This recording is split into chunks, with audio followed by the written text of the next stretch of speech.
دلکش دنیا کے قابل احترام اور معزز ناظرین، السلام علیکم۔ ناظرین محترم، میری آج کی ویڈیو ایک سبق آموز کہانی پر مشتمل ہے۔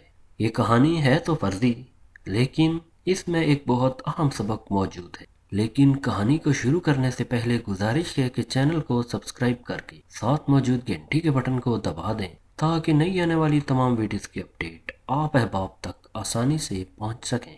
ناظرین محترم، طوطے اور طوطی کا گزر ایک بستی سے ہوا۔ انہوں نے دیکھا کہ ساری بستی ویران پڑی ہے۔ طوطی نے طوطے سے پوچھا، یہ بستی ویران کیوں ہے؟ طوطے نے جواب دیا، لگتا ہے یہاں سے الو کا گزر ہوا ہے۔ عین اس وقت ایک الو بھی وہاں سے گزر رہا تھا۔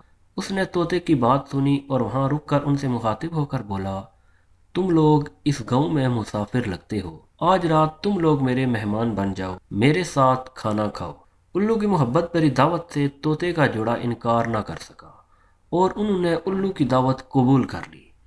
کھانا کھا کر جب انہوں نے رخصت چاہی تو الو نے طوطی کا ہاتھ پکڑ لیا اور کہا، تم کہاں جا رہی ہو؟ طوطی پریشان ہو کر بولی، یہ کوئی پوچھنے کی بات ہے، میں اپنے خاوند کے ساتھ واپس جا رہی ہوں۔ الو یہ سن کر ہنسا اور کہا، یہ تم کیا کہہ رہی ہو؟ تم تو میری بیوی ہو۔ اس پر طوطا طوطی الو پر جھپٹ پڑے اور گرما گرمی شروع ہو گئی۔ دونوں میں جب بحث و تکرار حد سے زیادہ بڑھی تو الو نے طوطے کے سامنے ایک تجویز پیش کرتے ہوئے کہا، ایسا کرتے ہیں، ہم تینوں عدالت چلتے ہیں اور اپنا مقدمہ قاضی کے سامنے پیش کرتے ہیں۔ قاضی جو فیصلہ کرے وہ ہمیں قبول ہوگا۔ الو کی تجویز پر طوطا اور طوطی مان گئے اور تینوں قاضی کی عدالت میں پیش ہوئے۔ قاضی نے دلائل کی روشنی میں الو کے حق میں فیصلہ دے کر عدالت برخاست کر دی۔ طوطا اس بے انصافی پر روتا ہوا چل دیا تو الو نے اسے آواز دی، بھائی اکیلے کہاں جاتے ہو؟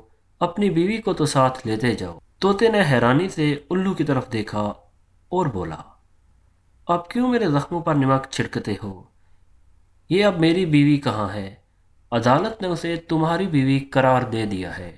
الو نے طوطے کی بات سن کر نرمی سے بولا، نہیں دوست، طوطی میری نہیں تمہاری ہی بیوی ہے۔ میں تمہیں صرف یہ بتانا چاہتا تھا کہ بستیاں الو ویران نہیں کرتے، بستیاں تب ویران ہوتی ہیں جب ان سے انصاف اٹھ جاتا ہے۔ امید ہے آپ کو میری یہ چھوٹی سی ویڈیو پسند آئی ہوگی۔ اگلی ویڈیو آنے تک کے لیے اجازت دیجیے۔ اللہ حافظ۔